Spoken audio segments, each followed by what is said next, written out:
नमस्कार दोस्तों। और अच्छे तो हैं। चलिए, मैंने अपने पिछले वीडियो में आपसे वायदा किया था कि हम कहाँ से क्या करें, कैसे करें और क्या ना करें। तो मैंने आपसे ज़िक्र किया था कि रामायण, महाभारत और भागवत के बारे में। पर एक प्रश्न उठा था कि महाभारत तो हम घर में रख नहीं सकते और महाभारत तो हम पढ़ भी नहीं सकते। तो किस तरह से हम इसको सीखें और क्या करें? तो यहाँ मैं आपसे बात करने जा रही हूँ कि क्या, पहला तो प्रश्न मेरा ये है, क्या आपने महाभारत पढ़ी है? आपका ज़रूर उत्तर यही आएगा कि हमने महाभारत नहीं पढ़ी, क्योंकि हमारे घर में महाभारत रखना वर्जित है। हम महाभारत नहीं रख सकते। ये सकारात्मकता को नहीं लाती है, नकारात्मक ऊर्जा को लाती है घर में। लेकिन फिर भी बहुत सारी सीख हैं जो कि हमें इस महाभारत से मिलती हैं। तो अगर हम किसी भी चीज़ में, नकारात्मकता चीज़ में भी अगर सकारात्मक चीज़ को ढूंढते हैं तो वो हमें अवश्य मिल जाती है। जैसे इसमें एक बात ये कही गई है, संतान की हर मांग को पूरा ना करें, गलत व सही का विवेकपूर्ण निर्णय लें और फिर उस बात को करें पूरा, और बिन बिना बात की बहुत ज़्यादा हर मांग को ना पूरा करें, अंकुश लगाएं। अन्यथा जब तक आप समझ पाएंगे, जब तक आपके ये बात समझ में आएगी कि आपने बिल्कुल बच्चे को ढीला छोड़ दिया और गलत रास्ते पे चला गया, तब तक तो बहुत देर हो चुकी होगी, सब कुछ हाथ से निकल चुका होगा। इसलिए उसको आपको ध्यान रखना है। अब ये हमें कहाँ से सीखने के लिए मिला? महाभारत में कौरवों के साथ में यही हुआ।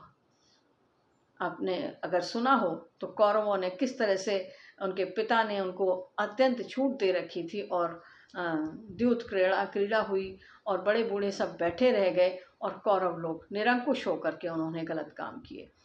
उसके बाद में आप कितने भी बलवान हैं, लेकिन अधर्म व असत्य का साथ ना दें कभी भी।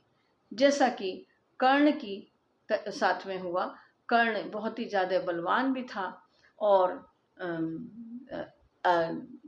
योगी भी था, लेकिन फिर भी उसने अधर्म का साथ दिया और उसका नाम नहीं हुआ। उसका सारा कुछ जो उच्च स्तरीय पद था, वरदान था, वो सब व्यर्थ चला गया।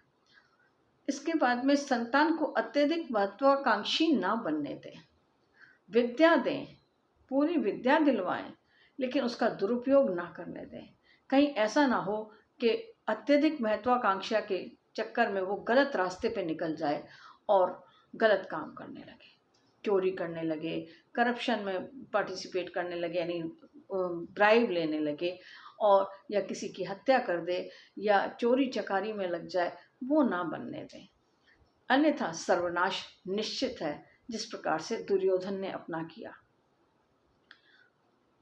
सभी कभी भी किसी को इस प्रकार का वचन ना दें जिसको या तो आपके लिए निभाना मुश्किल हो, और अगर आप निभा रहे हैं तो अपना सर्वस्व खो दें। वो आपको कहीं ऐसा ना हो कि उसको निभाने के चक्कर में अधर्म का साथ देना पड़े। जैसा कि भीष्म पितामह के साथ में हुआ कि उन्होंने ऐसा वचन गंगा मैया को दिया कि जो वो निभा नहीं पाए, निभाना पड़ा उन्हें, मजबूरी में निभाना पड़ा, और आपने देखा ही क्या हाल हुआ। यदि आप नीति, दृढ़ता, सच्चाई, कठिन श्रम के साथ कर्म का सफलतापूर्वक, ईमानदारी व ईश्वर पूर्ण विश्वास के साथ पालन करते हैं, तो विश्व की कोई भी शक्ति आपको ना तो पराजित कर सकती है और सफलता आपके कदम चूमेगी। आपको युग युगों तक याद रखा जाएगा और आप विजय प्राप्त करेंगे, जिस तरह की युधिष्ठिर ने विजय प्राप्त की। युधिष्ठिर का कैरेक्टर हमें सिखाता है। यदि व्यक्ति के पास विद्या व विवेक दोनों ही हैं और सफलता पाना चाहते हैं, तो लक्ष्य भेदी दृष्टि होनी चाहिए कि उसे केवल लक्ष्य दिखाई दे। जिस तरह से अर्जुन को पक्षी की आँख दिखाई दी केवल जब गुरु द्रोणाचार्य परीक्षा ले रहे थे, या जब स्वयंवर के लिए वो गए तो उन्हें केवल मछली की आँख दिखाई दी जिसको कि उन्हें भेदना था, तो आप अवश्य ही सफल होंगे।